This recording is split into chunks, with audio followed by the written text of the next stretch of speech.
For those of you that can see this video or hear this audio, I just wanted to make you aware of what's going on.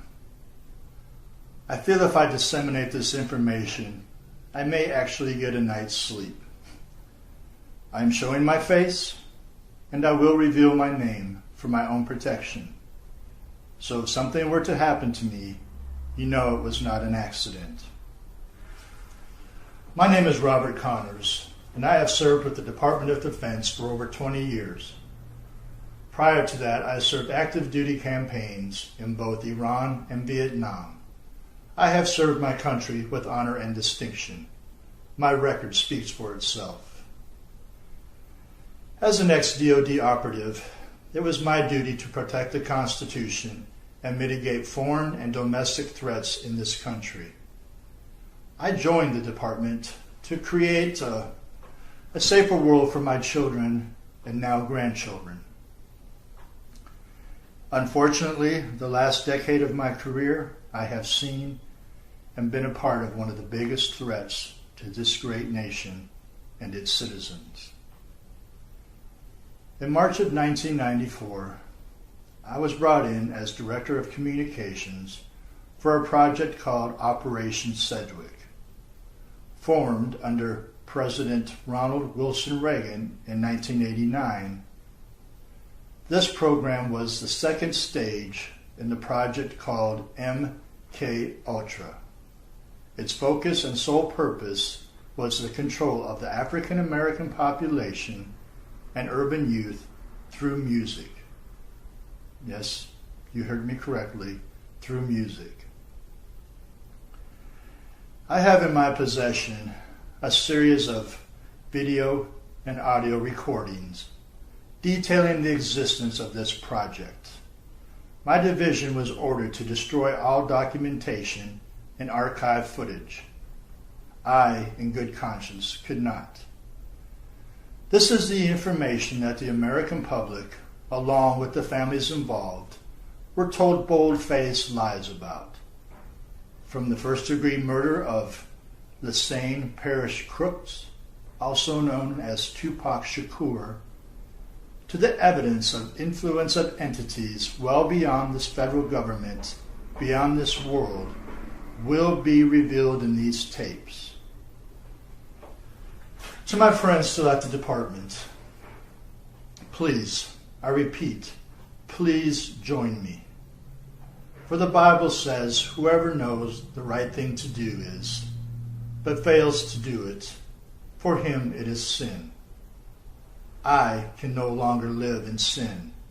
So, I am giving the Department of Defense until Monday, September 23rd, to do the right thing and disclose this information. If they do not, I will release these tapes to the media outlets and into public domain via YouTube. And to show I'm not bluffing, I will release Michael Jackson's final phone call on the eve of his death. Mr. Jackson's phone was being tapped, and he is speaking of a government conspiracy to murder him. I know this video and this channel will probably be deleted, so I urge you, please save, download, and re-upload everything that I release for freedom of information's sake. God bless you. Thank you for listening, and God bless you all.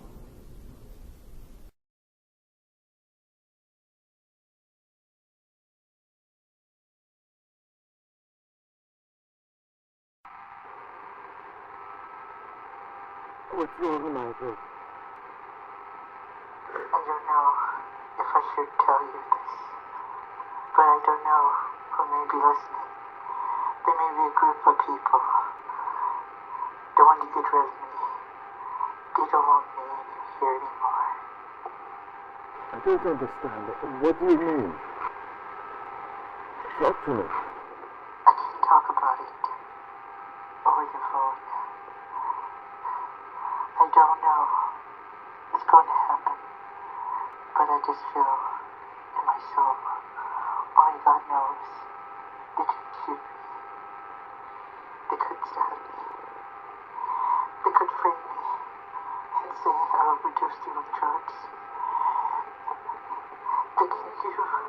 a lot of things. Who could do these things? It's not the government.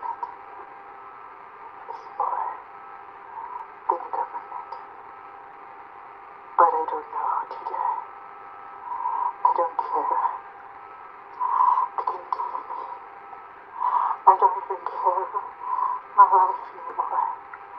I just want my children to be okay. My angels.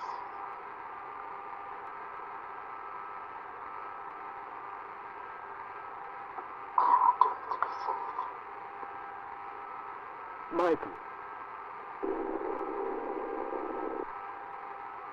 I gotta go.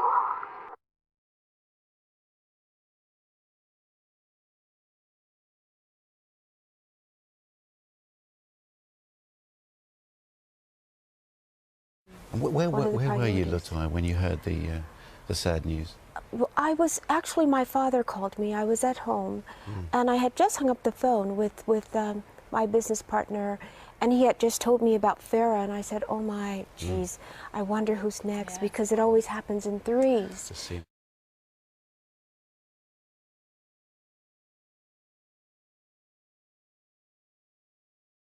People controlled him. They controlled him. They did what they wanted, and it was very difficult for him to say no, no, no.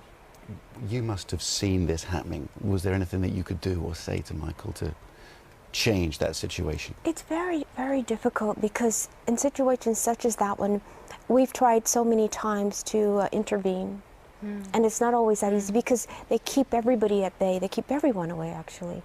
Everyone. How did they do that? By controlling.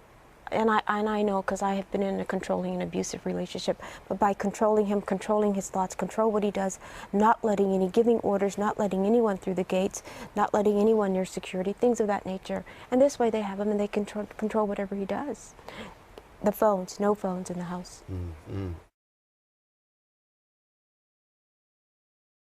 You suspect foul play. Do you think it's murder? Absolutely. Absolutely. I said it in the beginning, and I believe it to this day. You must remember, Michael told me repeatedly that they were going to kill him, that he was going to die. And who did it?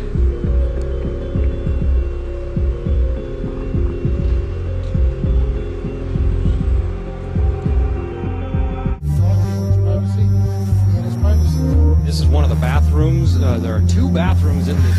This is one of the bathrooms. This is one of the bathrooms.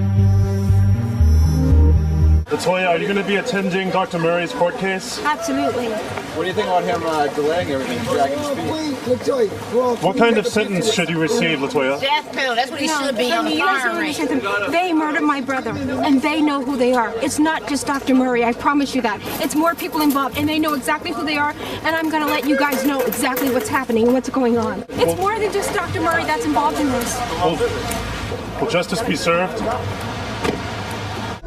The doctor that you're looking at, the doctor that you see there, was the fall guy. That's what he was. He was the fall guy. And so there are people in the background? There are people in the pulling background. strings? Yes, absolutely. You must remember, Michael told me repeatedly that they were going to kill him, that he was going to die. And he would say that. And when I heard my mother scream, "He's dead," immediately I said, who did it? I didn't say what for, what of, what happened, who did it? Because he repeatedly said that. For the past 20 years, my wife Evie and I have been the victims of criminal activities perpetrated by a small network of individuals who are out to destroy us personally, professionally, and financially. This network of individuals is manipulating the banking system and the criminal justice system for the purposes of sabotaging our credit and our credibility. Up until a year ago, Evie and I had never had any run-in with the law whatsoever. We are not criminals, nor are we fugitives from justice, nor are we crazy. We are simply artists and filmmakers who are being racketeered on. We believe there are to be a malignant tumor of star whackers in Hollywood. How many people do you know personally who have died suddenly and mysteriously in the past 5 years? I have personally known 8 actors, all of whom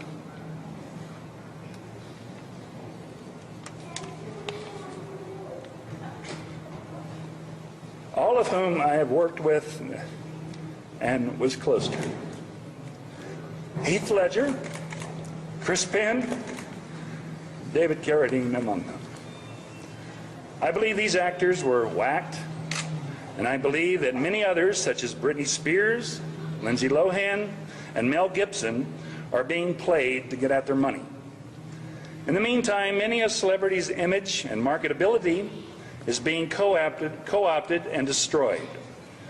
Google helps out by keeping the negative stories near the top of a celebrity's webpage because it's the negativity that brings in the advertising revenue. In my own case, my ex-attorney Lloyd Braun has joined this tribe of bottom feeders by creating his own celebrity gossip website. What is wrong with that picture? When your own attorney starts defaming you, who do you turn to defend you? Lloyd Braun also claims to have come up with the idea of The Sopranos, so he's obviously familiar with the ways and means of organized crime. Unfortunately, my brother Dennis has made matters worse by buying a house from Mr. Braun on property Braun originally bought with money he embezzled from me. I recently discovered, much to my surprise, that Dennis is also on the deed to my Santa Barbara property. This is also the work of Mr. Braun, further confounding the validity of the transfer of my fully furnished property in 1992 to Mr. Bruce Berman. I have earned approximately $40 million throughout my career.